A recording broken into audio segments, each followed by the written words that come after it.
Bonjour à toutes et à tous et bienvenue sur la chaîne Quad Live. Aujourd'hui, je vais aborder l'utilisation du blocage de différentiel. Un équipement qui peut vous aider à vous sortir d'une mauvaise passe à la seule condition de savoir quand et surtout comment l'utiliser. Mais avant d'entrer dans le vif du sujet, je vais vous demander de prendre quelques instants pour vous abonner à la chaîne Quad Live. Ça va vous permettre d'être averti par une petite notification de la mise en ligne de chaque nouvel épisode. Maintenant que c'est fait, occupons-nous de ce blocage de différentiel.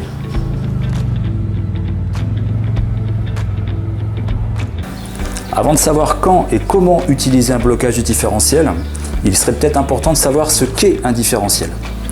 Le différentiel est une pièce mécanique qui ne date pas d'hier puisqu'elle a été inventée en 1827 par un mécanicien français répondant au doux nom de Nicéphore Pecker. Le différentiel qui se trouve dans le pont avant de votre quad ou de votre SSV a été créé pour répondre à une problématique qui se pose à chaque fois que vous abordez un virage. Dans ce cas, la roue qui est située à l'extérieur du virage a plus de distance à parcourir que la roue qui est située à l'intérieur du virage, ce qui peut engendrer de grosses contraintes mécaniques si les deux roues sont solidaires et tournent donc à la même vitesse. Quand on roule en deux roues motrices, le problème du pont avant ne se pose pas, puisque ce sont les roues arrière qui sont motrices et les roues avant sont donc indépendantes. Elles peuvent donc tourner, comme on peut le voir, de manière indépendante, sans que l'autre ne bouge. Le rôle du différentiel avant est primordial quand on passe en quatre roues motrices. Dans ce cas-là, les roues avant sont également motrices et elles sont entraînées. C'est là qu'il faut avoir une différence de rotation entre les roues quand on aborde une courbe. Ça se concrétise une fois qu'on engage les quatre roues motrices par le fait que les deux roues tournent dans un sens inverse. Comme on peut le voir ici, quand je tourne cette roue-là, dans ce sens-là, l'autre là-bas tourne dans l'autre sens. C'est ça qui fait que les deux roues peuvent tourner à des vitesses différentes. Mais plutôt qu'un long discours, voyons un petit peu ce qu'il y a dans ce différentiel. Et grâce à Dylan de la concession Overquad à Flixecourt dans la Somme, j'ai pu me procurer un différentiel qui était monté sur un SSV cette force 800. Le temps de mettre une paire de gants, d'attraper un cliquet et une douille de 12, et je passe à l'opération pour vous montrer ce qui se passe à l'intérieur.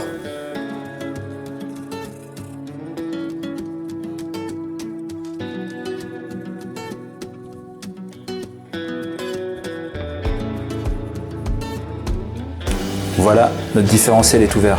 Je tiens à préciser que ce modèle est très largement endommagé parce qu'il a été utilisé à mauvais escient et qu'il y a des dents de cassées.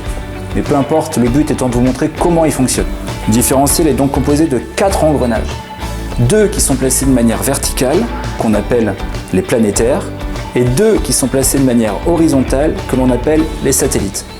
Les planétaires, ce sont ceux qu'on trouve ici et qui sont reliés directement à l'arbre de transmission et donc aux roues de votre quad ou de votre SSV. Les deux autres, qui sont ici, sont donc les satellites.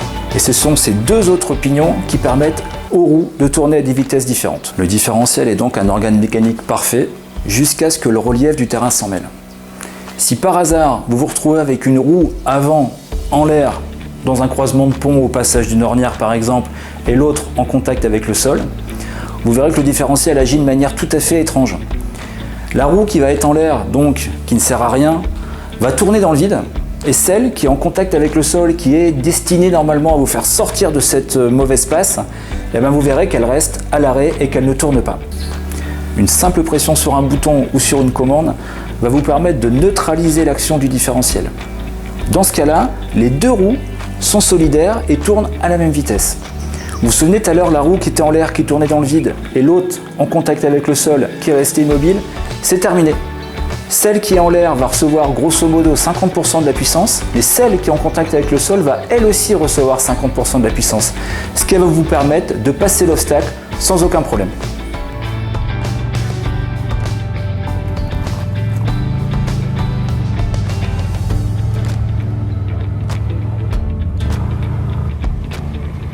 Je vais vous montrer ce qui se passe quand on actionne la commande de blocage de différentiel.